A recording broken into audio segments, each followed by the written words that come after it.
चलो बच्चों ये प्रश्न को देखते हैं। तो प्रश्न में दे रखा है सीरियम जेड बराबर दे रखा है 58 लैंथेनाइट का एक महत्वपूर्ण सदस्य है। सीरियम में संबंधित निम्नलिखित कथनों में से कौन सा कथन गलत है? तो यहाँ पे चार विकल्प दे रखा है। पहला में दे रखा है सीरियम की समान ऑक्सीकरण अवस्था +3 तथा +4 है। दूसरा दे रखा है सीरियम 4 ऑक्सीकरण की तरह कार्य करता है। तीसरा दे रखा है सीरियम की 4+4 ऑक्सीकरण अवस्था विलयन से ज्ञात नहीं है। और यहाँ पे अगर हम देखें तो हमें चौथा विकल्प दे रखा है सीरियम की +3 ऑक्सीकरण अवस्था +4 ऑक्सीकरण अवस्था से अधिक अस्थायी है। आइए मुख्य अवधारणा की चर्चा करते हैं। मुख्य अवधारणा तो प्रश्न में अगर हम देखें तो हमें दे रखा है सीरियम। तो सीरियम का अगर हम देखें तो इसको हम सीई से प्रदर्शित करते हैं। तो यहाँ पे दे रखा है कि सीरियम, तो यहाँ पे दे रखा है परमाणु क्रमांक 58 है। तो यहाँ से अगर हम देखें इसका इलेक्ट्रॉनिक विन्यास हमारा क्या हो जाएगा ZE, और यहाँ पे हो जाएगा 4F पे 1, 5D पे 1, और ये हमारा क्या हो जाएगा 6S पे 2। तो प्रश्न में दे रखा है पहला विकल्प अगर हम देखें दे रखा है सीरियम की सामान्य ऑक्सीकरण अवस्था +3 +4 होती है। तो यहाँ से अगर हम देखें जो हमारी सीरियम होती है इसकी जो हमारी ऑक्सीकरण संख्या होती है +3 और +4 होता है। यानी हम कह सकते हैं जो हमारा पहला कथन दे रखा है कथन हमारा सही है, इसलिए यह विकल्प हमारा गलत होगा।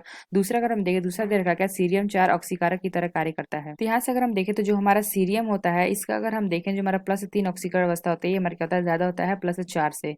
ये हमारा क्या होता है अस्थाई, ज्यादा अस्थाई होता है। तो यहाँ से अगर हम देखें जो हमारा सीरियम होता है ये हमारा +4 ऑक्सीकरण अवस्था में होता है। तो ये हमारा क्या करता है +1 इलेक्ट्रॉन ग्रहण करके और ये हमारा क्या किस में बदल जाता है अस्थाई ऑक्सीकरण अवस्था यानी कि Ce+3 में बदल जाता है।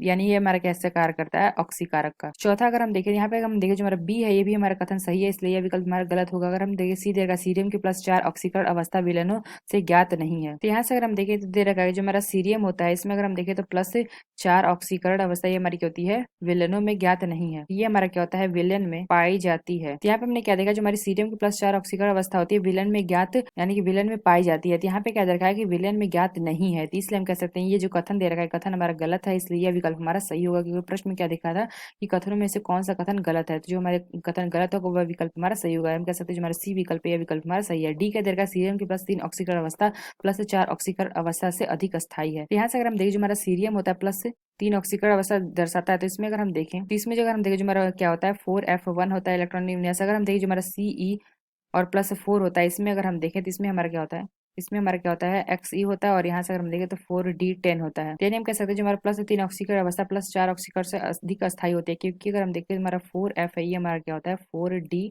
और 5D के। तो यानी हम कह सकते हैं कि जो हमें दे रखा है सीरियम का +3 ऑक्सीकरण अवस्था +4 ऑक्सीकरण अवस्था से अधिक अस्थायी है। तो यहाँ पे हमने क्या देखा ये हमारा अधिक अस्थायी है, इसलिए हम कह सकते हैं जो हमारा डी कथन ये भी कथन हमारा सही है, इसलिए यह विकल्प हमारा गलत होगा। तो यहाँ पे हमने क्या देखा जो कौन सा हमारा कथन गलत है जो हमारा सी विकल्प दे रखा है यह कथन हमारा गलत है, इसलिए यह विकल्प हमारा सही होगा। तो आशा करते हैं आपको समझ में आया होगा। धन्यवाद।